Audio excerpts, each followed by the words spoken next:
yet sold at the same price as normal fuel.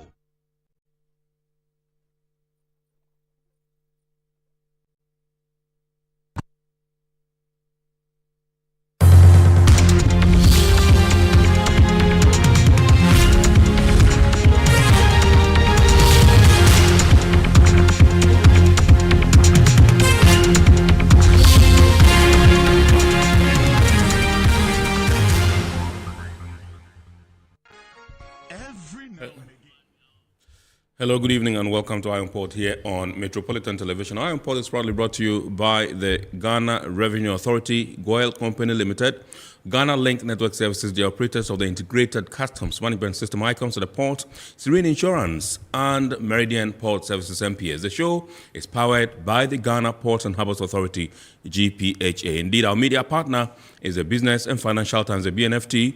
And so if you want to have a grasp of all that transpired on the show tonight, make a date and grab a Thursday edition of the BNFT, and you'll be able to see all that happened here on the show. We are streaming live on our social media handles on Facebook. We are streaming live at Ghana Ports and Harbours Authority. Ghana Ports and Harbours Authority. Still on Facebook, we are streaming live at Port of Tema. Port of Tema. On YouTube, we are streaming live at Eye on Port Ghana. Eye on Port Ghana. Indeed, at the appropriate time, we shall be activating the phone lines for you to call in and contribute to the discussion. But in the meantime, you can send us your messages to our dedicated WhatsApp line, which is 0559-019-177. 0559-019-177. We're glad to share your messages with the rest of the world. My name is Kennedy Mona. We're going for a quick break. When we bounce back, we'll continue with the show. Please do stay. Every now and again, Goyle makes good things happen. This time, Goyle has introduced Super XP Ron 95, a higher grade fuel loaded with additives and yet sold at the same price as normal fuel. Goyle Super XP Ron 95 enhances engine performance like never before. It maintains the engine by keeping it clean from carbon deposits. Goyle Super XP Ron 95 is designed to burn slowly and thus improves fuel economy, making you save money after several kilometers. Goyle Super XP Ron 95 gives you a smooth driving experience, that is, less vibrations. Fill up with Goyle Super XP Ron 95. Now there's no need to pay more for any higher grade fuel. Goyle has that sorted. Goyle, good energy. Electricity, pay your taxes. Our taxes, our future. Because you see, without our taxes, we wouldn't have good roads, good schools, better hospitals, street lights, and other very important social amenities. When we pay our taxes, we give our children free and quality education. Talga, my money too small. Why should I pay my tax? Look, small. Salifo, it doesn't matter how small or big your business or income is. You still have to pay your taxes. The little taxes from each and every one of us, when put together, could give your community clean water or that deprived school with tables and chairs. Please pay your taxes. It is your responsibility. It is your civic duty. It is the law. Impressive factory.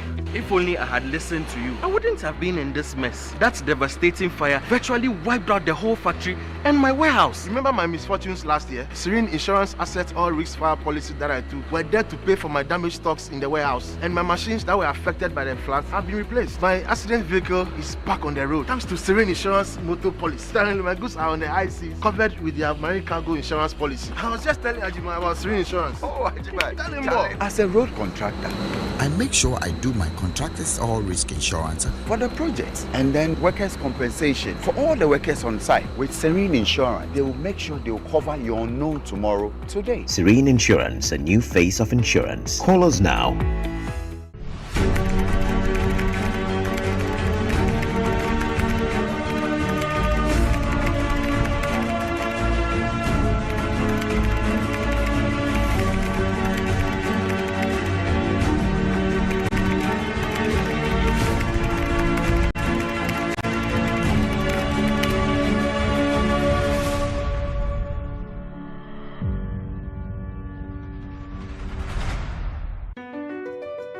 MPS Terminal 3 is Africa's new state-of-the-art container terminal at Tema Port. For manufacturers, agro-processors and traders, the new port means business can be done faster, This infrastructure boost will improve Ghana's port handling capacity, connect more trading routes, and oil the engine of growth for the economy, creating greater opportunities across all sectors as Africa's markets merge and become the largest trading bloc globally. MPS, we connect, you thrive.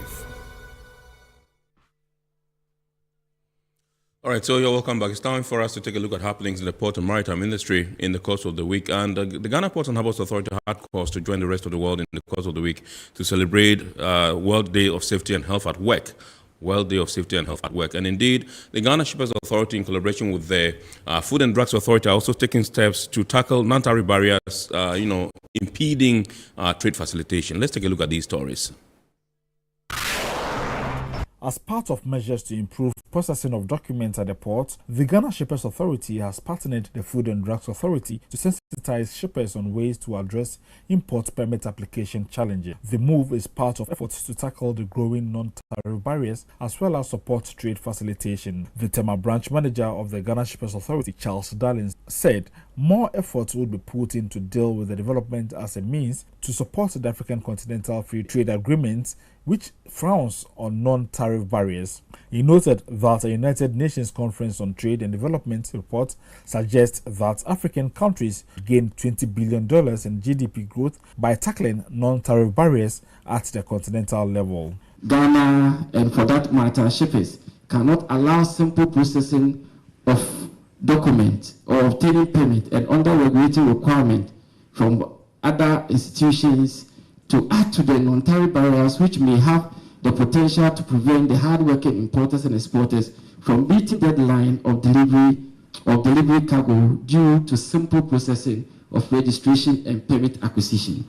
The Deputy Chief Executive Officer in charge of technical operations at the FDA, Ekuya Amate, said stakeholders must work hard to ensure that the efforts being put into trade facilitation yield results. She said whilst the FDA takes steps to facilitate trade, it is expected that stakeholders also position themselves to comply with the Public Health Act and authorities' guidelines regarding the registration and importation or exportation of regulated products. The forum was attended by the Food and Beverages Association Ghana, Ghana Institute of Freight Forwarders, Association of Customs House Agents Ghana, among others.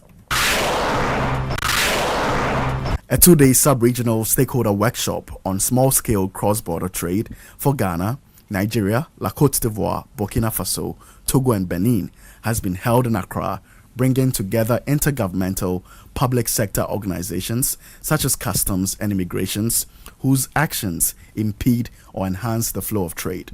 The program was organized by the POS Foundation with support from the Ghana International Trade Commission and German international organization GIZ.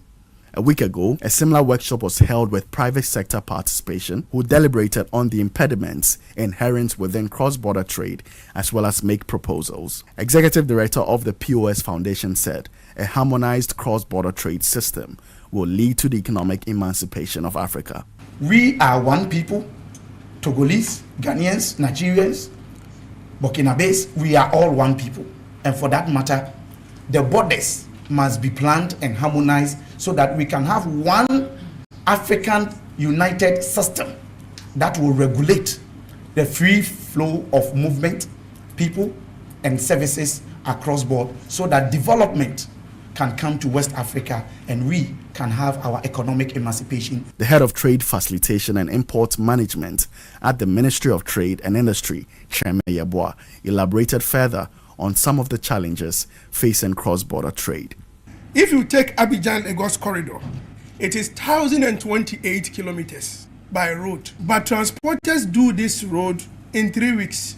In actual sense, if trade was facilitated or if movement were not impeded, they should do this journey in 3 days.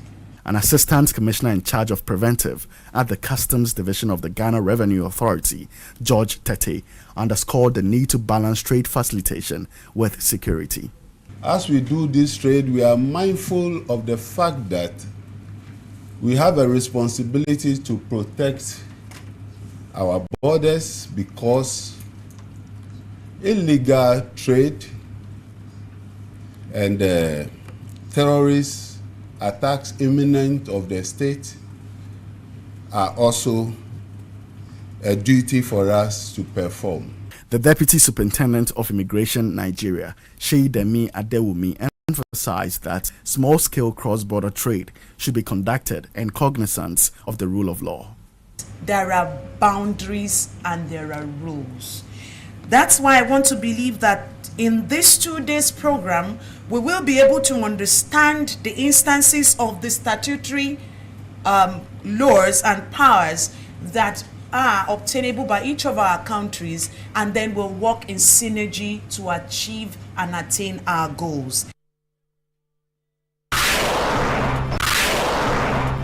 The Fisheries Committee for the West Central Gulf of Guinea has held a validation workshop on safety and decent work in Ghana's fisheries sector. The workshop brought together stakeholders across Ghana's fishing sector to discuss options and obstacles to achieving safety and decent working conditions for all fish workers in Ghana. This comes on the back of increasing concerns of social sustainable issues in fisheries within the West African coastline. Dr. Vanessa Jaita from the University of Nottingham and hosted by the FCWC conducted a study examining labor conditions and safety concerns of fishers in Ghana's artisanal, semi-industrial and industrial sectors, and this served as the cornerstone for the day's deliberations. Our data is showing something like 97% of industrial fishers don't have a contract, and it's not much more in the semi-industrial sector. When they have contracts, they're actually more like verbal agreements, so they're not formal contracts. I believe that is in violation of Ghana's labor laws, and that's really something that needs to be addressed, because without contracts, the crew will not know what they are going to be paid, so they come back and then they find out what they'll be paid. One fisher, Bright Chai, shared some of the common sufferings of sailors in the industrial and semi-industrial sector. Our crew managers put fear in the bosuns that if you're a bosun and you wanted to join the union, then you should go to the union people for them to give you a vessel to sail. Many bosuns have been sacked due to these our union issues. A lot of the bosuns now are afraid of the union. The fisheries. The Ghana Ports and Harbours Authority has marked the World Day for Safety and Health at Work 2022 to enhance safety awareness and responsibility for all port workers. GPHA joined the rest of the world to mark this annual celebration under the theme Act Together to build a positive safety and health culture. Speakers on the day underscored the need to strictly adhere to standard safety practices. Staff of GPHA were urged to adopt a safety culture at all times. You need to be aware of your environment, the risk involved in whatever you're doing, the mitigations involved. That's why we have work instructions, we have your HERA, we have your EA. Please do not ignore them. If you're not healthy, you can't work. If you don't work, GPHA is spending money on you. The other staff are overworking, or GPH will have to employ extra hands to help. So it has a very, very big impact, negative impact on the authority and on others. It's impertinent that we also bring about the need to have some rest hour regime. And I'm glad we have members from the dock labor companies in here. For corporate workers, we all know we are regimented. You have a work program. If it is 8 to 5, you have to go. If you're on a shift schedule, you go about it. But what is important is that the symbiosis, the workers from the other end, that we work to activate the production end, also need to have a similar kind of rest. Because if we are unable to do that, the repercussions become grave for the corporate interest. The Fire and Safety Manager at the Port of Tema, Edward Heyman, praised management of the authority for always supporting his outfit in safety measures. We are very fortunate. In the Port of Tema, all safety requests being made and justified, management provide them. The Director of Port Tema, Sandro Opoku, admonished port workers to take advantage of the investments made by the authority to enhance safety among workers. If the workers of the port are not healthy or the environment of the port is not safe, certainly we all lose out. And so we all have a duty, a responsibility to stop injuries and deaths at our workplaces. The Danish ambassador to Ghana, Tom Noren, has revealed that the frigate that was deployed by the Danish government to the Gulf of Guinea to combat piracy, this, according to him, is due to the ongoing Russian-Ukraine war. The Danish ambassador made this disclosure at a workshop hosted by Semlos Africa. But due to the tensions arising in my own neighborhood back home in Eastern Europe, after the brutal Russian attacks on Ukraine, that led to a decision by my government to withdraw the frigate a little ahead of time to become part of the NATO standing force, which is in a high state of readiness. According to him, the frigate, despite its short stay in the Gulf of Guinea, made significant impact in the fight against piracy. The Navy, the frigate presence here, was indeed so robust that it did make a difference. It did send a clear signal to the criminals, the pirates, that piracy is not the way ahead.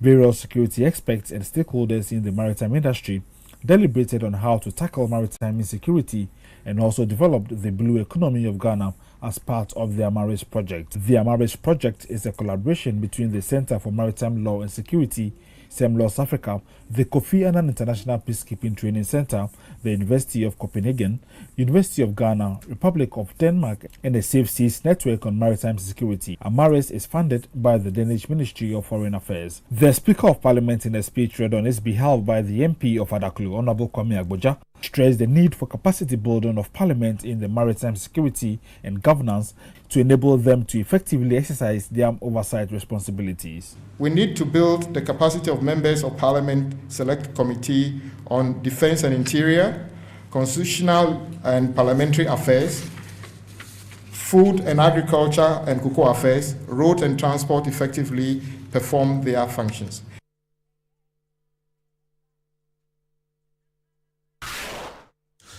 All right, so you're welcome back. Those were some happenings in the port and shipping industry in the country in the course of the week. It's now time for us to zoom into our discussion proper tonight. And last week, if you watched the show, you'd have realized that we discussed the evolution of the customs auction regime, with improved revenue mobilization. Vis-a-vis revenue mobilization. And we had in the studios last week former Commissioner for Customs, Wala Zakondo. We also had via Zoom forwarder Johnny Mante. And in the studios we had Mr. Nana Fredua Ajimai Ofriata, who is the President acting of the Customs Brokers Association of Ghana, QBAG. Well, tonight Commissioner Akonda is not here. Forwarder Johnny Mante is not also here. We decided to bring in someone who is still in 7 capacity in the Customs Division to, throw more light on the issues and to respond to some of the issues that were raised last week. There were issues of transparency, issues of confusion, issues of 70-30%, quotas and all that. And so we want to clear some of these ambiguities today on the show. So we've brought in the studios Mr. Justice Maga Injoman Yajayim, who is supervisor at the Vehicle Valuation Unit at the Customs Technical Services Bureau, Customs Headquarters. He's here in the studios. Good evening, sir, and welcome. Good to have you this year. Yes, Happy New Year. Right. All right, so let me come to Nana Fredua and welcome you as well. You were here last week. We welcome you back to the show tonight. Absolutely. Your microphones, please. No, Justice's microphone is on. Nana, is your microphone on? The light should be on, yeah, so it's on now. Yes. So we can speak so that they check whether our microphones are on. So you're welcome. Hello. Thank you for having me once. All right. So let me start with you. Last week, like I said in my intro, there were issues that were raised by the two forwarders, and they bordered on transparency, lack of transparency in the auction regime. They bordered on issues of confusion, issues of quotas and all that. Now, one issue that was raised by Nana Fredua Ajimai Ofriata in particular is the review of the standard operating procedures for the auction regime. He thinks that this is something that you have to do as, customs. What's your take on this? Okay, thank you for the question. The issue of the SOPs, the standard operating procedures that customs use, this is what has been in place over the years. And I believe you can attest to that. And this, as he's in the industry, I think he has gone through some of these SOPs, and he knows how they operate. Yeah. If we can go through, if I'm wrong, you can correct me. Okay. If the vessel bets, it has 7 days to discharge. Okay. That's a mandatory period. So when that happens, even if they cannot work within the 7 days, they can apply to the commissioner for extension. Okay. And when they finish the discharge, they are supposed to submit a declaration to customs on when they finish the discharge. So based on that, the discharge date is used for the calculation of the state warehouse rent, the porterage, as we all know. So when this happens, after discharge, the state warehouse rent starts after the 7th day of discharge. And based on their consultations and negotiations with customs, the 7 days mandatory free period for the holding area was changed to 14 days. Okay. So from 2019.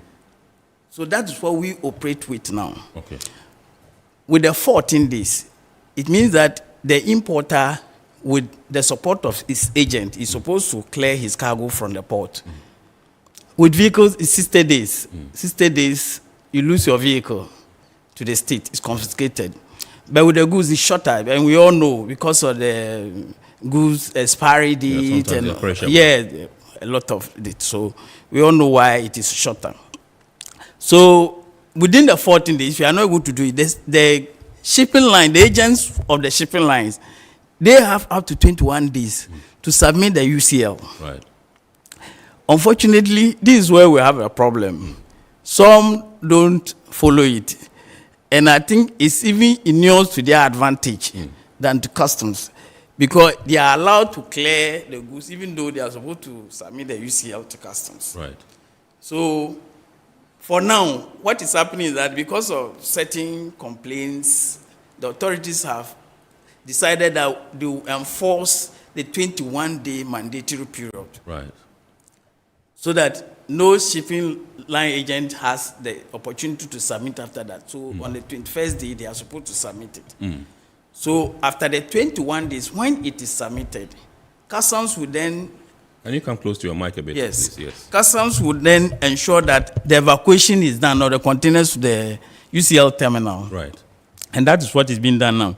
So with this, the Gazette would then come in with using the UCL, which has been submitted. Right. The containers will then be gazetted. And after the Gazette, for Section 53 of Customs Act, 2015, 891, it gives the Commissioner General 14 days. Right. And for goods, it shouldn't go beyond that. And this was even relaxed in their case. So the 14 days, after the 14th day, the officers are supposed to go through You've gone off your mic the Gazette. The officers are supposed to go through the Gazette, and based on the Gazette, they are supposed to open the containers. And then when they open the container, the goods will be on stuff. Right. Examination will be conducted. Then they will then know what is in this container, what is in this. Is it expired? Is it fruit juice? Is it what? But let me say something. When you come to the perishables, it is treated differently.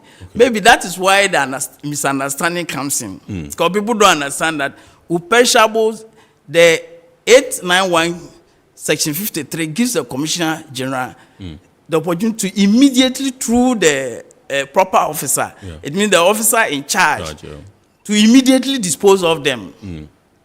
So it cannot go through the gazetting and all those processes. If you look at the Revenue Administration Act, it gives the Commissioner General 24 hours. Within 24 hours, if it's perishable, it's supposed to go. Right. But with general goods, they are supposed to go through, examine, lot the consignments. When the lot then they enter into the state warehouse register, then the appraisal is done. If it comes to auction goods, we appraise, we don't value. Right. That's the right method for valuing the auction goods. So when they do that, they will arrive at the reserve price. It means the minimum price at which the item is supposed to be sold. So it's not supposed to be sold below that. Right. So when they do that, then they have to publish in daily newspapers twice. So if you look at, they have to use 2 daily newspapers, publish it twice for the knowledge of public, and for those whose, even though the Gazette is a publication, they still need to publish to tell those who has interest in those consignments that we are going to auction your consignment. And they still have the opportunity to come and pay the taxes and clear.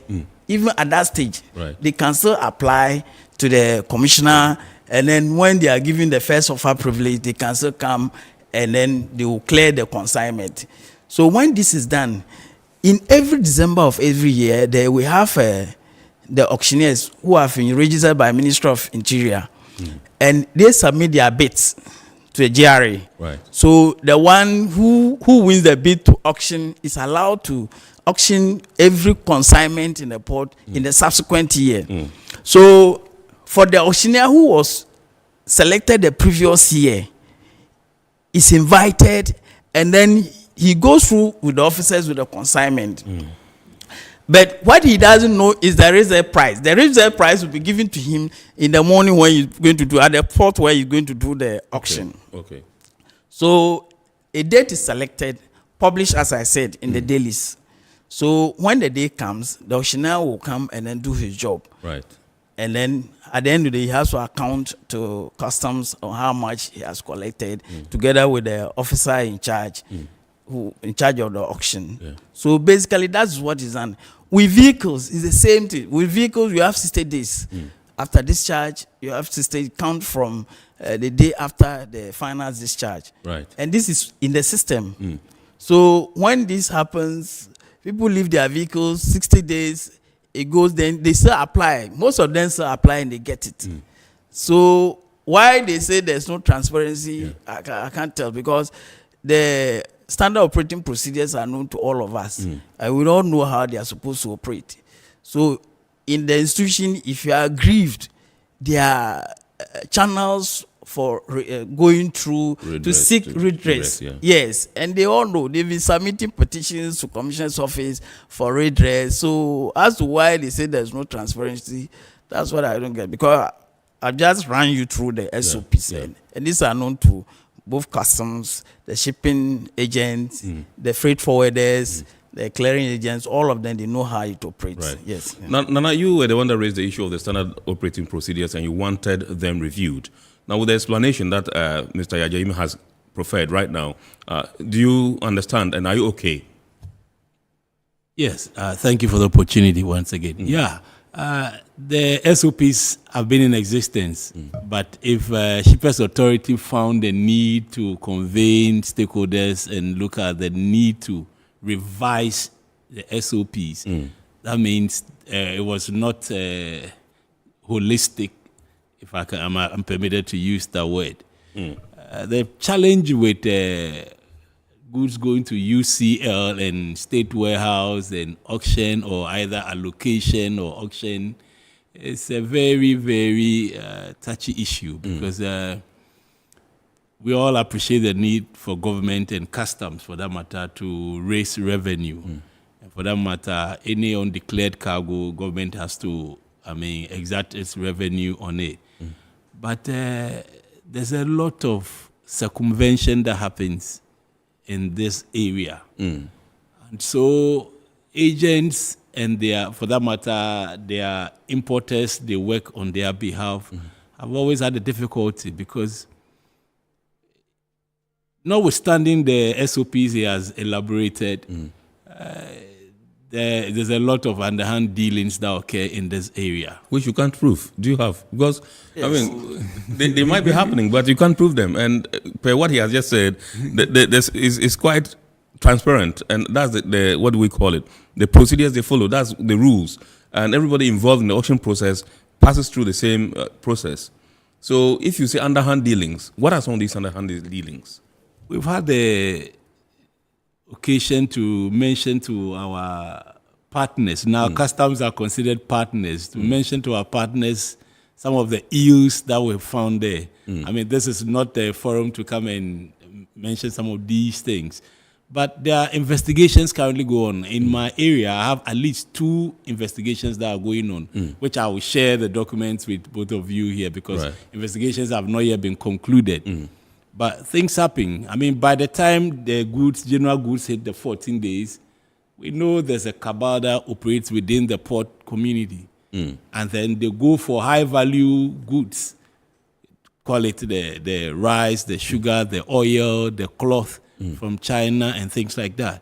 And by the 14 days, they know which ones they have targeted. And before you know, there's a simple transfer. And people have, paid for it. We've had issues. There are some of them still under investigation. Where containers that are supposed to be at State Warehouse have been opened at Amaris Terminal, sometimes Atlas. And there are even instances where the importers have managed at the last minute to pay for the duties, but there are accrued rent and things that they have to pay for. And before you could say, Jack, the containers are nowhere to be found, and it has been allocated. If it's the auction process, it gives you, the opportunity to go through the gazetting and all other things. But it is not only auction that happens to raise the revenue. Commissioner General has the, discretion. Yeah, so it's the problem has to do with allocation. Yes. Allocation. Okay, so you mentioned cabal. Last week you mentioned cabal. Johnny also mentioned cabal. Yes. When you say a cabal operating in the port, can you expatiate?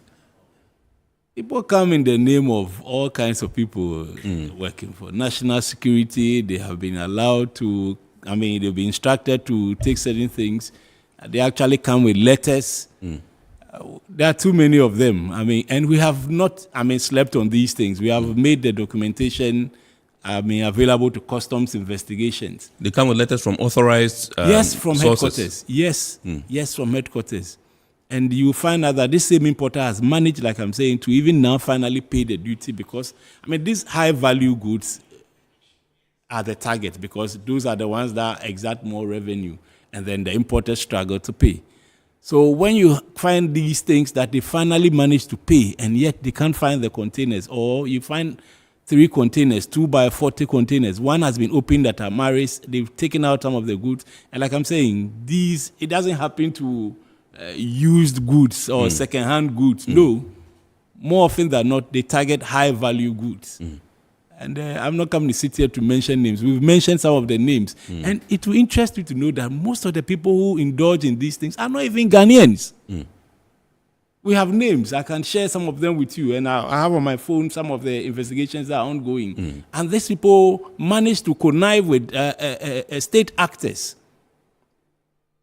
Right. That's the worst part. And then they get these things. They go and pay the reserve prices on them and before you know, the goods are gone. Yeah. Currently, there are 2 of them that are being investigated, the cloth issue, and we want to see how it ends. And cloth as in fabric? Yeah, fabrics. Fabric. Those are the high-value things.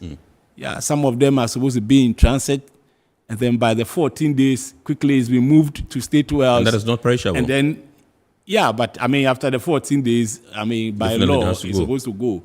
And then they select these containers, and I don't know. We've been complaining from the days of Mr. Tete to now. They've changed the people who are there, but some of these more practices are still ongoing. All right. I think you wanted to make... To respond to what he just said, you see, me, I always want to be on the side of the law. Yeah. We have laws, and the laws prescribe the ways things should be done. So if you have a container and you are the importer, it goes on UCL, it gets to the State Warehouse. You as the owner, what you have to do is to apply to the commissioner to pay the taxes on it and clear. If it is supposed to be allocated to somebody or auctioned to somebody, the person doesn't go through the procedure. This allocation thing has a history. You see, the history behind it is mostly with the vehicles. The thoughts were there are public officials who cannot afford vehicles. There are people who are connected to the government, doing things for government, and they're government employees. Per their job schedule, they will need to be mobile. To run around, yeah. So they will need vehicles. So they can apply, and then they are given such vehicles. They pay the allocation fee, and then they clear them. Yes. And then it was extended to the containers, because there are people who want to go and buy chairs to go and donate to schools. They want to buy some medical beds. Maybe somebody cannot pay the duty. They will go and buy and then go and supply to a hospital. Yes, those things have been done. So if somebody, I don't see how somebody can clear a container which doesn't belong to him without it going through the right process. I can't understand, because how will they get the delivery from the shipping line? They claim manually. You know that they claim manually, and of course they cannot do it on their own. It's with the tacit connivance of, like I'm saying, state actors. I mean, this is not supposed to be the norm. Yes. Yes. We all agree. So as he said, since it's with investigators, they will have to go through, then we'll end up to know the facts as to whether what they did to get the containers out. So that's what we have to know. But what we should have at the back of our minds is, if they are perishable goods, they can be given out at any time. Yes, and for perishable goods, it doesn't have to go through this normal process of getting them gazetted. No, it doesn't happen. Yes, as I said, the 891, which is the Customs Act, specific, immediately they are supposed to be given out, because we want to secure the revenue interest. It's not only revenue. Sometimes the congestion in the terminals, yes, we want to make sure that, because each day has vessels arriving, so we want to create space. So to leave them in the port area, which has a lot of rent, and then they will put it there. Allocation, they don't pay as the normal one. When they take allocation, they don't pay the rent. Yes. So, in fact, there are a number of factors which are also considered. That is why there's sometimes the speedy clearance of the consignment. So, as he said, we'll just wait for the report on it. But things have been changed anyway to conform to the way I've gone through. Currently, they are doing the lotting at the state warehouse to ensure that nobody just comes to take a container out of the port. So that is being all right. done. So in his submission, he mentioned a cabal operating in the port. I believe there's something you've heard over and over again. What's your, take on this particular issue? That is his view. Really I cannot confirm that. Is there really a cabal in the port? I cannot confirm that. I cannot confirm that there's a cabal in the port. That is what he is saying. And as I understand it, the way I understand it, I know that, yes, there are a number of ways that containers can be given out by the Commissioner or Commissioner General legally. So if somebody is taking a container, I can't say it's a cabal. Yes, if he doesn't have the requisite document, I don't think that he can just go to the port and take the container. And no, but he alluded to the fact that, yes, these documents are genuine documents coming from authorized persons. Yes. Yeah, so it doesn't become a cabal. Because if you look at the 891, 53, it's any other method. It's filed there. If you go even the 93, look at section 93 with vehicles. Apart from the auction, it mentions allocation, and then it also mentions any other method. So it means any other method can be used, yes, by the Commissioner or Commissioner General, yes. Right. So I cannot sit here and say there's a cabal. Maybe that's the way he sees it, because he's feeling the pinch. Yeah. So that's the way he sees it. I'll be coming back to you, Nana, to find out from you whether indeed your clients, as the importers, are really well educated on some of the processes as far as auction is concerned, because sometimes you even bear the brunt for them, because they are there and they think that they have commissioned you to do some job for them, and they only expect to see their goods. At the close of the day, if you go back telling them that the good has gone into the UCL and that it's been gazetted, it's going for auction and all that, they come at you, they bear their teeth at you because they thought that you haven't done the right thing. But you've charged them and all that. I'll come to you and find out from you whether you have really educated them or whether they are actually educated on some of these processes involving the auction process. Now, one thing that you mentioned, in your earlier submission had to do with the fact that, people have to come and bid to be auctioneers. Yes. How is this done? Okay, what happens is that all auctioneers who are interested in being that business have been registered by the Ministry of Interior. Okay. So customs will publish in December for bids from auctioneers. Then they will submit their bids as to how much commission they will charge at the end of the auction. So the lowest gets it. Okay.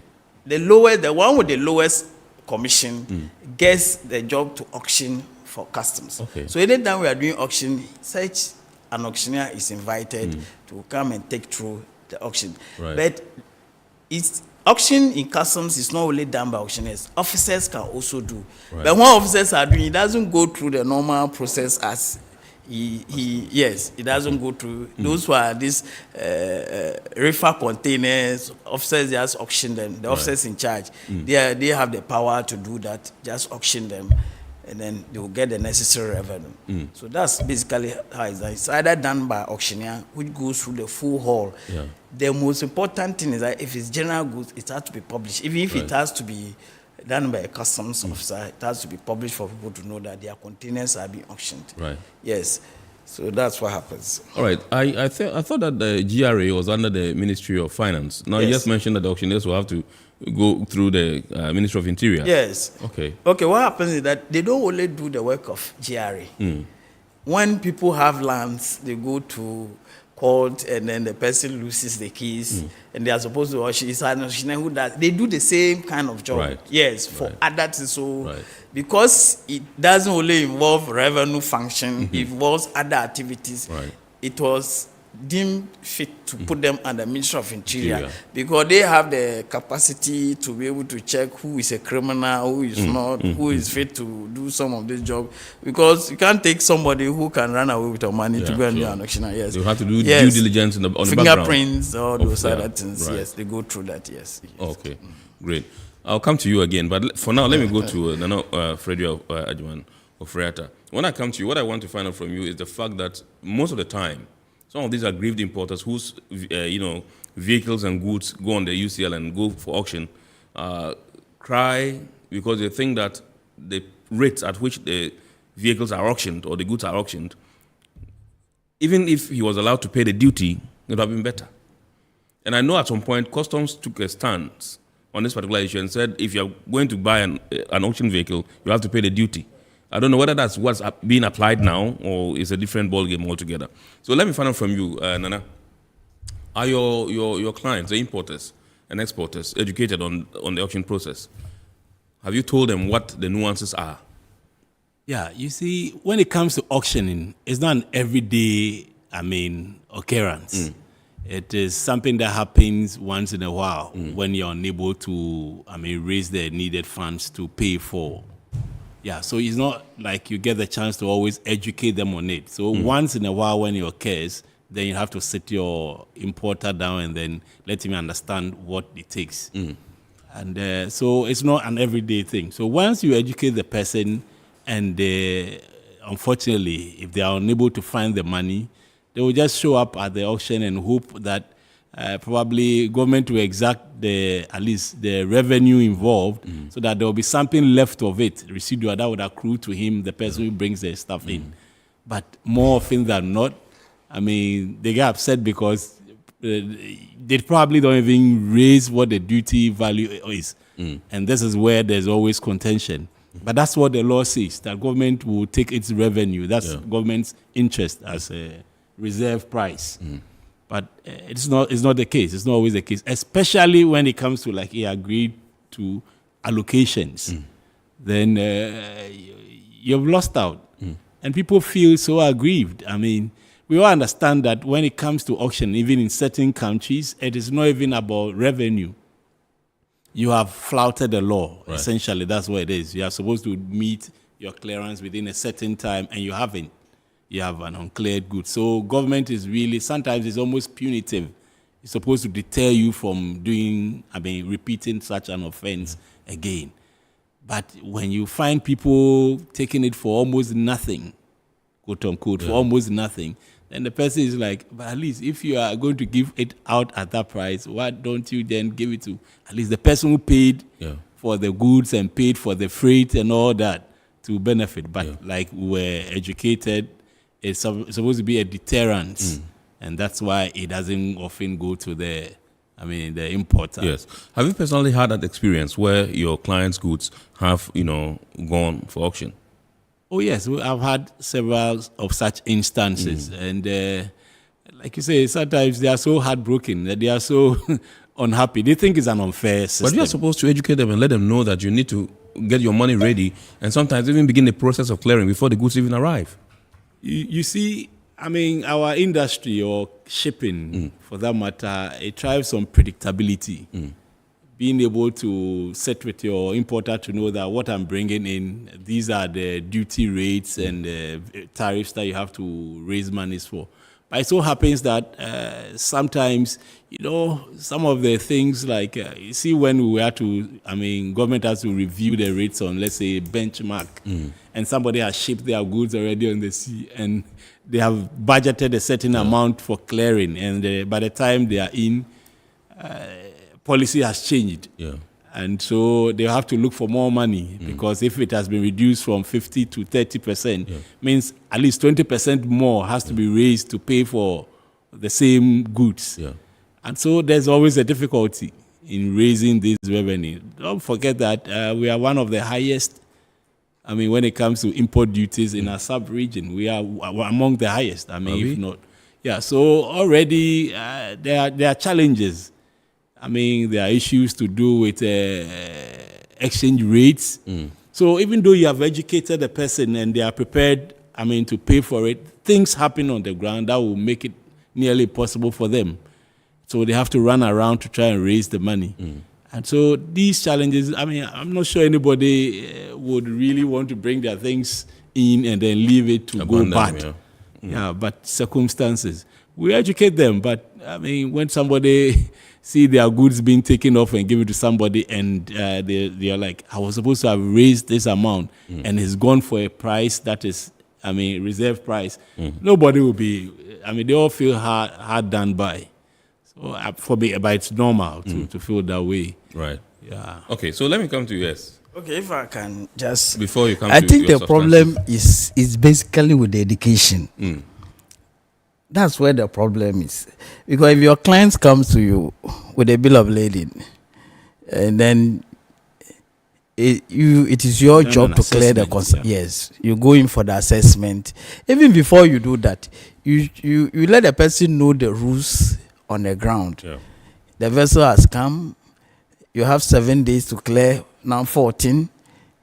If you don't, this is what will happen afterwards.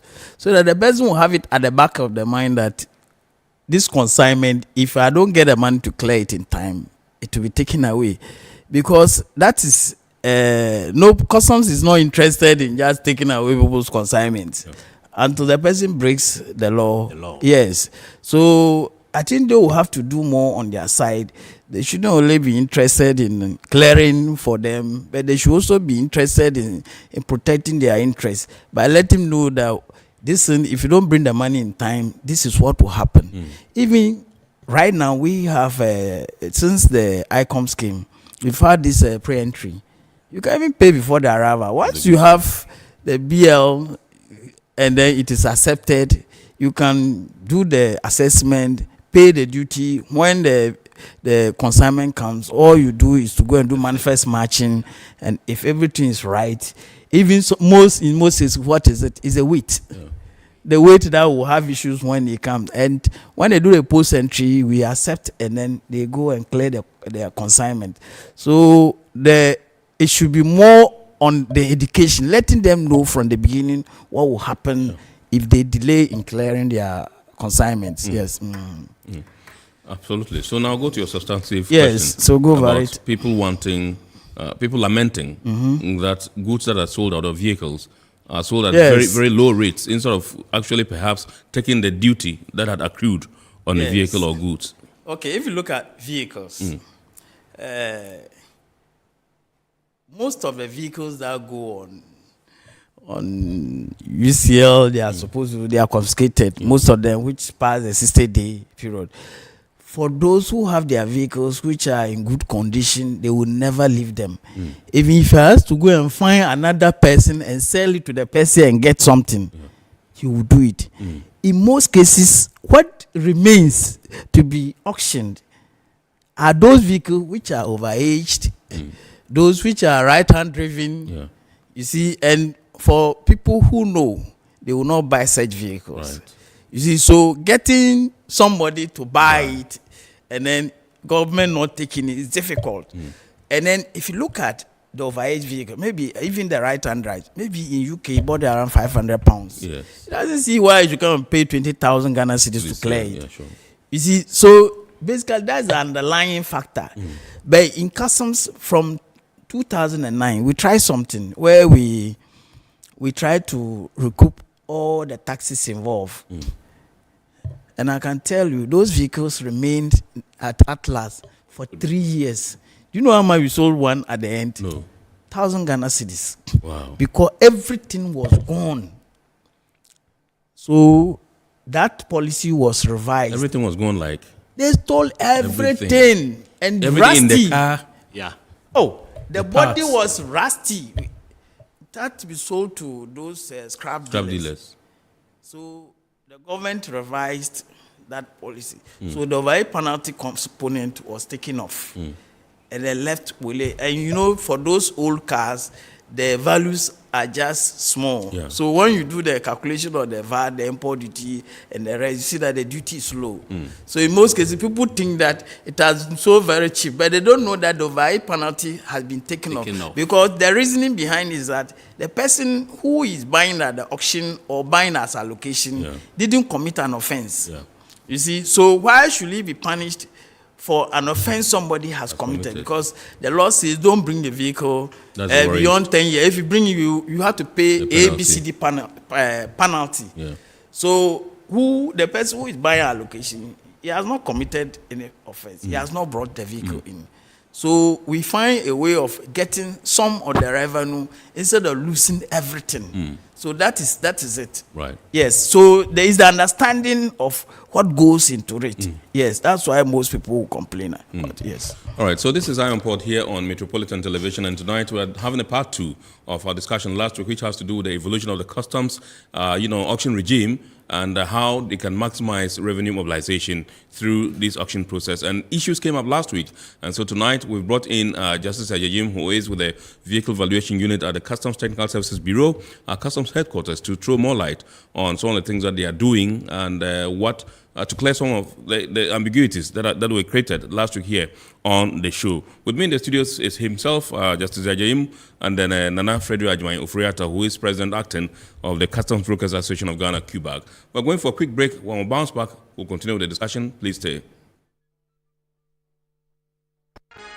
Every now and again, Goil makes good things happen. This time, Goil has introduced Super XP Ron 95, a higher grade fuel loaded with additives and yet sold at the same price as normal fuel. Goil Super XP Ron 95 enhances engine performance like never before. It maintains the engine by keeping it clean from carbon deposits. Goil Super XP Ron 95 is designed to burn slowly and thus improves fuel economy, making you save money after several kilometers. Goil Super XP Ron 95 gives you a smooth driving experience, that is, less vibrations. Fill up with Goil Super XP Ron 95. Now there's no need to pay more for any higher grade fuel. Goil has that sorted. Goil, good energy. Electricity, then pay your taxes. Our taxes, our future. Because you see, without our taxes, we wouldn't have good roads, good schools, better hospitals, street lights, and other very important social amenities. When we pay our taxes, we give our children free and quality education. Talga, my money too small. Why should I pay my tax? Look, small. Salifo, it doesn't matter how small or big your business or income is. You still have to pay your taxes. The little taxes from each and every one of us, when put together, could give your community clean water, or that deprived school with tables and chairs. And Please pay your taxes. It is your responsibility. It is your civic duty. It is the law. Impressive factory.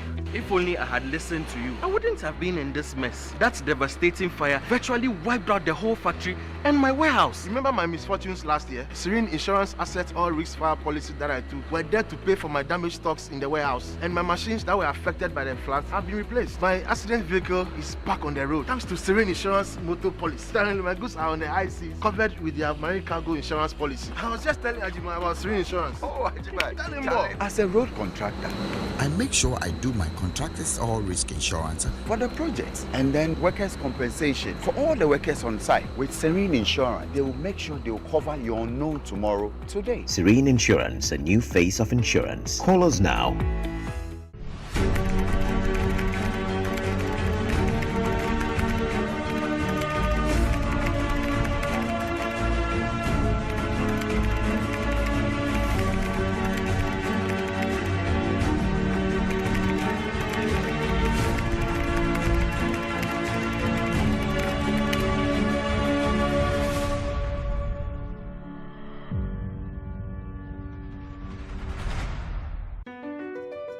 MPS Terminal 3 is Africa's new state-of-the-art container terminal at Tema Port.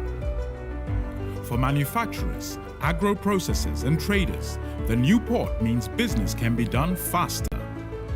This infrastructure boost will improve Ghana's port handling capacity, connect more trading routes, and oil the engine of growth for the economy, creating greater opportunities across all sectors as Africa's markets merge and become the largest trading bloc globally.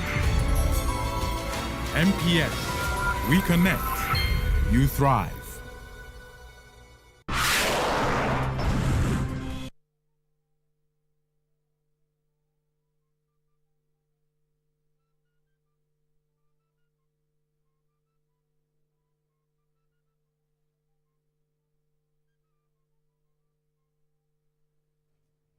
All right, so you're welcome back. This is Iron Port here on Metropolitan Television. Now, let me announce that our phone lines are activated. The number to dial is 020-552-8353, 020-552-8353.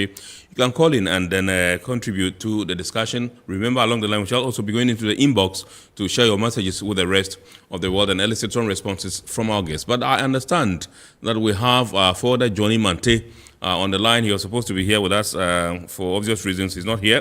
He wants to make a clarification, or he wants to add to the bit about the standard operating procedures issue. Okay, I understand he's not on yet. He'll be coming on. But let me go to, whilst we wait for your calls, let me go to Justice Yajajim and find out from him issues about the auction process being shrouded in some kind of secrecy and all that. Is that what really happens? I won't say it is. Because we have looked at two ways of doing it. The public auction, which auction is public. That's sealed by public auction. Right. And then we have allocation. If somebody is applying for allocation, I don't think you put it in public.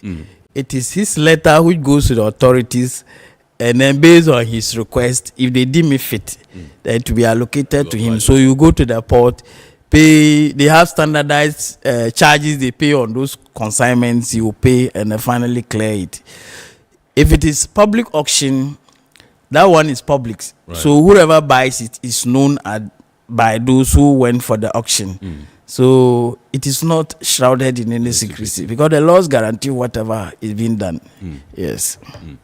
So we can rest assured that anything that happens in the auction process per the standard operating procedures yes, is transparent? If you look at the act which licenses auctioneers, that's the 230 Act 230 of 90 NRC. Yes, this PNDC law. Yes, 230 1989. If you look at that particular law, it is very strict. It spells out things they cannot do, the do's and the don'ts, and then the punishments that go with all those if they go against the law. So they know that they are supposed to conform to certain standards. So at the auction place, they are not supposed to get involved in conflict of interest. That's why the reserve price will not be given to them until they are starting the auction. Right. It's not given to them. Yes, because it's a human being. It can leak it to somebody who is his favorite or something. Sure. Yes. So it is done with a lot of caution. Yes, so that at least everybody who goes to the auction benefits. But with allocation, it's individual. He applies, and when they look at the reasons he has stated, if it is reasonable enough, he's given either the vehicle or the container, and then he goes to clear it. Right. Pays the whatever amount is quoted in the letter if it's allocation. If it is auction, the auction slip, the amount is written on it, and based on that, they are able to pass a declaration. That's a BOE. Yeah.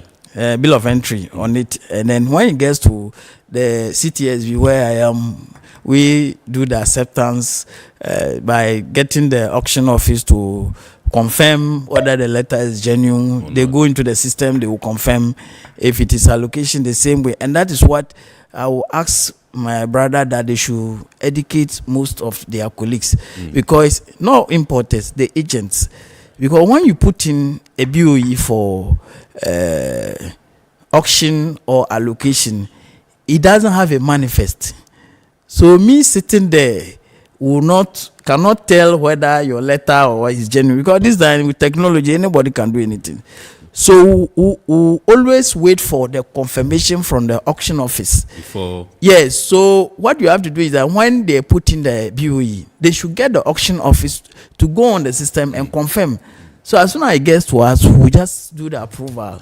So this is what delays most of the auction allocation. Some of them will be inside for 1 week. Because once we are not sure, because there is something which happened in Paga at the beginning, so we were sure. For the Paga story. But let's go to Upper East and then walk Yusuf from Bolga. You just mentioned Paga, and so Upper East, and Yusuf is calling from Bolga.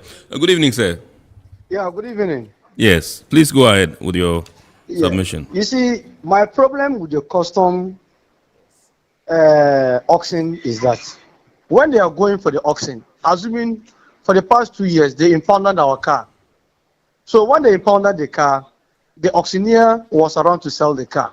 Before we realized, they've already auctioned the cars among the officers. Hello? Among the officers, among customs officers? Yes, among the custom officers. When was this? Even currently in the Upper East, that is what is happening. That was in Upper Bolga? East.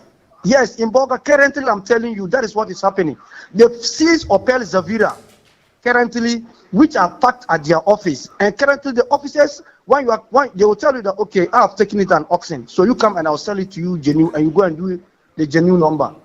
Yes, that is what is happening. The officers sitting there should investigate from their office in Bolga what is happening. Yes. They are selling those cars among themselves. When was it? How? No, if they seize your car, assuming that they've seized my car, and I'm coming for the car, at least the government should allocate the car to me to punish me for me to buy it. Maybe I want to buy it less than what the one they've allocated the car to buy. The one they have allocated the car to buy will buy the car 5,000 or 6,000. And briefly, if I'm going to buy my own car, that is what is happening. All right. That is what is happening. Thank you very much, Yusuf, calling us all the way from Bolga. He's made a very huge allegation against customs in the Upper East, and he wants you and your team to investigate. This is what he says. The cars are due for auction, and then the officers will sell it among themselves. How? Yes. I don't get it. Officers cannot, in Bolga, cannot just decide to sell the cars to themselves. No. It doesn't happen like that. All the stations, collections, they are supposed to take inventory of whatever they have seized. Right. So when they do that, they will submit a report to head office. Yes, and then based on the instructions of the commissioner, they are published.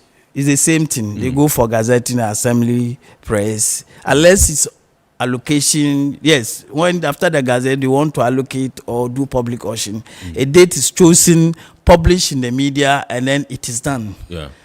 So what you're saying, it looks strange to me in a way. Yes. All right. Yes, it's a similar thing I was just going to say about Yes, para. about para, Yes, yeah. so with the letters we are being careful because sometimes when they bring it and the officer doesn't know and he does it, later it will be found that no, it was not right.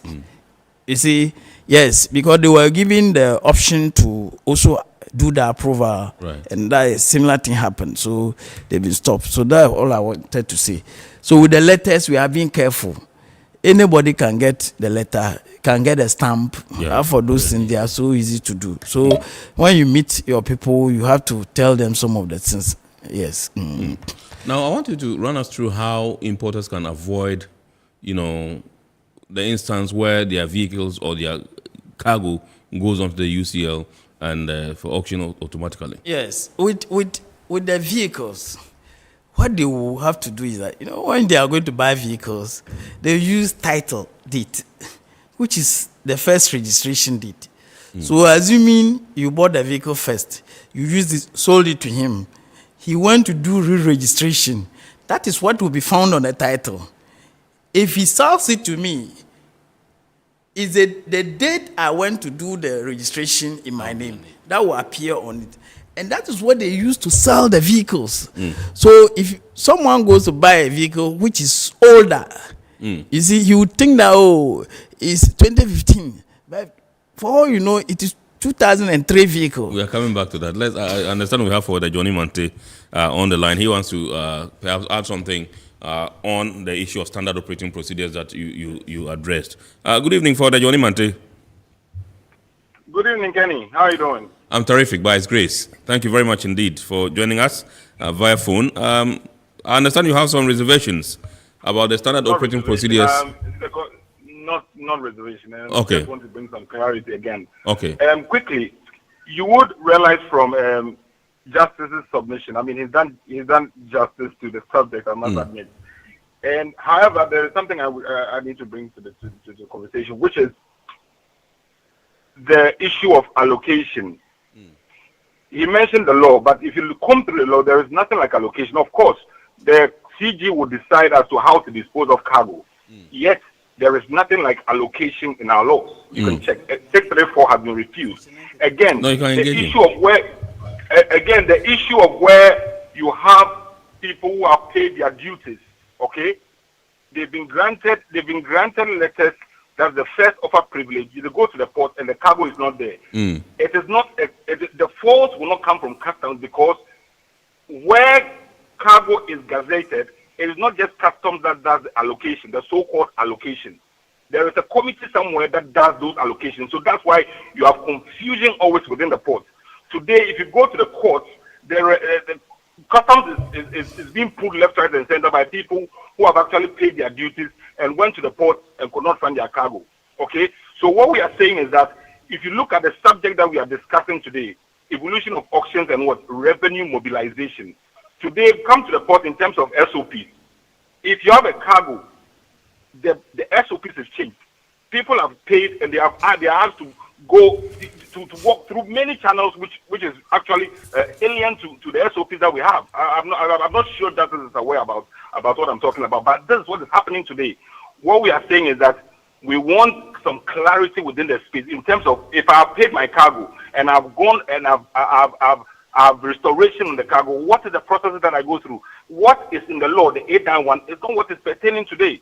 So I think it's important that we look at this subject critically and ensure that people who have no business in the port in terms of cargo that has overstayed, they don't come near it. Look, I have this issue of where Mr. Friedel was talking about cargo that had exited the port, and there were people who were claiming to be some people from some other jurisdictions collecting cargo. We had to go there and ensure that the cargo had been taken to the police before the police verified from customs. What I'm saying is that cargo that are in the port, they have gone through the proper channels and they have exited. Then you have people in the name of national security. And to be honest with you, we have to call for the Mante, you can't make blanket accusations. Who are these people that No, hold on. I was there. It's not as if I am making allegations. In fact, the national security had to show up because these guys were lying. All right? Yes, you these can. Guys were lying. Johnny. For the Mante, Yes. Please go to section 93 of Act 891. And then go to section 53 to 56 of Revenue Administration Act. Have you noted them down? Yes, I have. Section 93 of 891. I think that basically what deals with the allocation. Yes. And then sections 53 to 56 of Revenue Administration Act. Read to the end. You see that Commissioner General can dispose of. Yeah. Yes, I said that. I admitted to that. But I'm saying that the issue of cargo being disposed of, where people have paid duty and there is restoration, it is not that you can't shift that blame to customs. Customs has nothing to do with that. Are you aware of the 70-30 where, in terms of allocation of cargo, between the Confiscated Assets Committee and Customs? Let me tell you. Let me also come in. You see, when you talk about allocate, what's the name? The committee. Yes, the allocation committee. There's a name for it. What is the name, sir?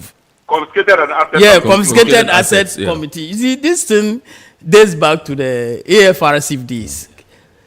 When they came, listen, when they came and they were seizing property, they ensured that everything that went to the state was protected. So their mandate, if you look at the act, their mandate is such that they are interested in all properties which have been confiscated to the state. And you admit that those containers and vehicles at that stage have been confiscated to the state. So they have an oversight role. As for the issue of allocation, I've never seen them sign any allocation letter to anybody. It's always customs. Right. If it's auction, it's customs. We have been working, approving when they come, they go through the system. It gets to us. Respectfully, Justice. Yes. Respectfully, Justice, are you saying that so we should place the blame at the doorstep of customs? Is that what you are saying? Because on what basis would you pay it? What blame? If you look at our procedures. What I'm saying is that whether you are paying, whether you are paid duty or not. Customs has done a restoration for you. You go to the port, you don't find your container. How does that happen? So did you find out how that one was cleared? After you got the letter, how it was cleared? Yes. And it means custom didn't allocate it to the one who cleared it. Or it was allocated. Exactly. What I'm saying to you is that there is a process for restoration. You write to customs restores the container for you. You go to the port, the container is not there. Which means that there was an allocation that was done without customs either knowing, because the understanding we have is that once the containers are gazetted, it goes to this committee and they look through the UCL list and then they pick the 70%. Now I have a container. I write a letter to customs and say, look, because of A, B, and C, I would want this container back. The customs says, okay, well, are you ready with the duty plus all the other? He says yes. Go and pay and collect your cargo. You go to the port, you don't find where do we find? How do we fix that jigsaw puzzle where people continue to go to the port after paying taxes and yet don't find their container? Who do we put that? How do we solve that problem? You can't blame anybody because that's the law. Because if you have a container, whether you are paid, Johnny, listen. There are a category of goods which are supposed to go to the state warehouse. We have those which you are putting a BOE, even paid, but not examined. That's one. Okay, so you'll address that, but let's see if he has finished so that he can drop the line. I'm sure other callers want to. Whilst you're addressing it, yes, we can attend to other callers. So I'm good. All right. Thank you very much indeed. Thank you. So we have those who that they are paid a duty. They are putting a BOE, paid, but they have not examined it. The others, they have not entered at all. The others, they have abandoned. The others which have been seized for various reasons, it has been seized. Yeah. Others have been detained, maybe short collection or some other reason. They have been detained. Yeah. So if that happens, and you the one who is the owner, if you want it, once it has been confiscated to the state, what you need to do is to go and first identify whether your container is still there. So you don't go applying for something which is not there. Yeah. You see, so when you go and check and the container is not there, then you can put in your application, then you get it extended. You go, if you haven't paid the duty, you can put in a BOE, pay the duty, and then you if you are already paid, then you go for examination.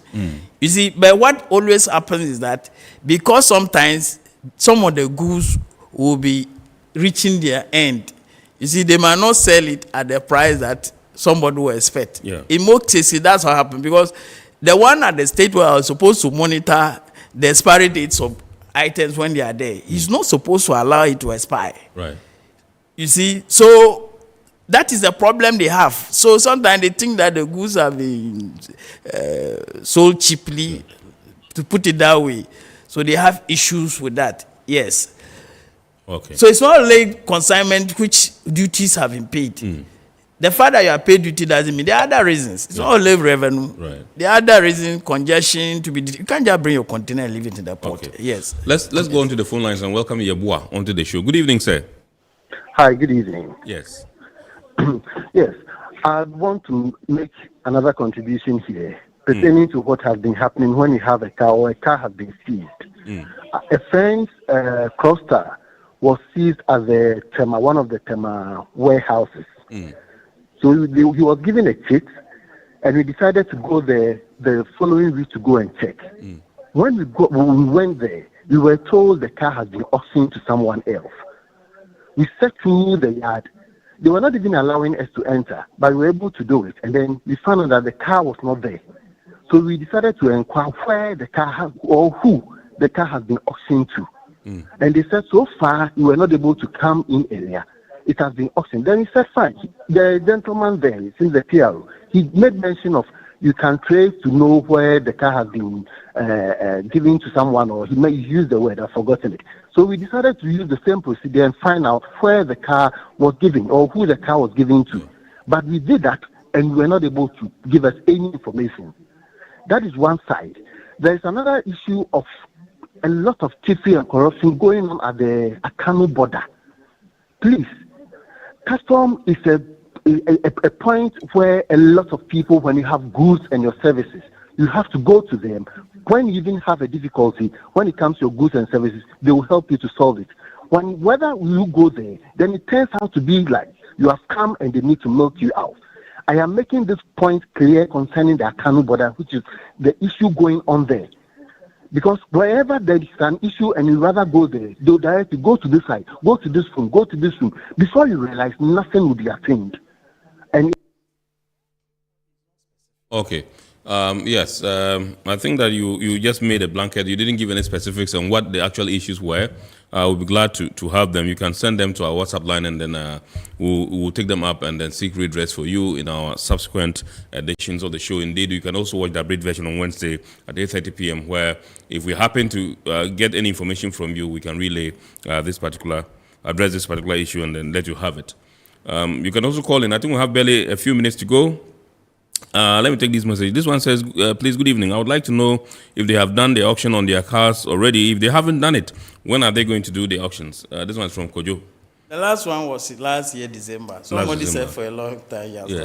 Yes, they are in the process of putting together a list for Gazette. The one that happens, it doesn't take a short period, to take a long time, because they want to give the owners the opportunity to come forward. Yes. So most times when they say it's not transparent, I don't get it, because we always give them a long rope to travel.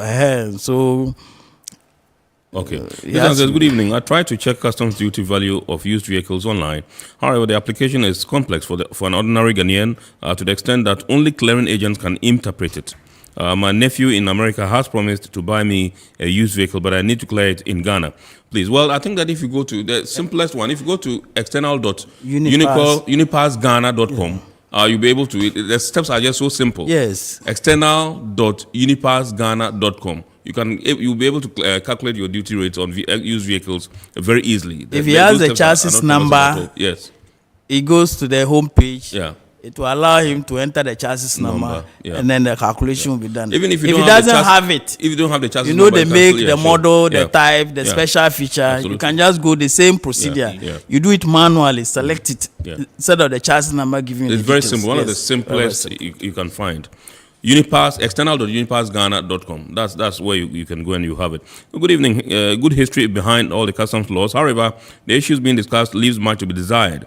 The cabals wait for the exact expiry date of the clearing of the goods without waiting for the days of petition. Now, this is the gray area where the cabals quickly go through the same customs process and have the high-duty goods cleared from the port.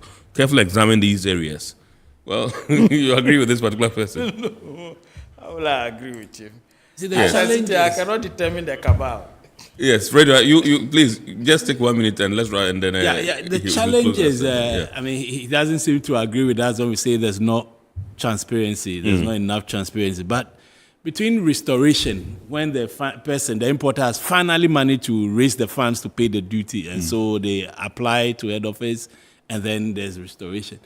I think there's some lack of coordination, because if head office is going to grant you and you have applied, why wouldn't they first check to see whether the container is still there at either the state warehouse or, I mean, whoever has custody of the, confiscated goods. But they grant you the letter and you go and pay and you get there and you realize the container sometimes is half empty.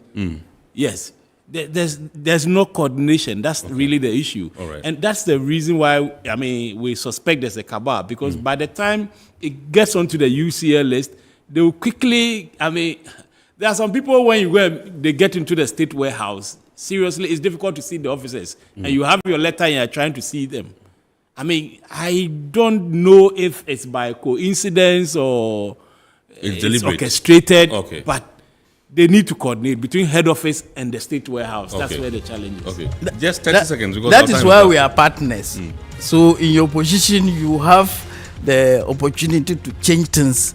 So if you have this, you should be able to meet the commissioner and put before him, even the sector commander in Tema is there. Yeah. You meet him and tell him these are the issues that your members have. All right. So try and resolve So them. this is how we draw the curtain on tonight's edition of Our Import here on Metropolitan Television. With me in the studios, Justice Mag and Joman Yajayim, Supervisor Vehicle Valuation Unit, Customs Division, Ghana Revenue Authority from the headquarters, Customs Services Technical Bureau. And then we also have Nana Fredo Ajimain Ofreata, Acting President of the Customs Brokers Association of Ghana, QBAG. In the studios, we've been discussing the evolution of the customs auction regime and improved revenue mobilization. God willing, we shall be bounced back next week, Sunday, with another wonderful edition of Our Import. Remember, the abridged version is aired on Ghana Television every Wednesday at 8:30 p.m. Thank you very much for tuning in, and we wish you a super week ahead.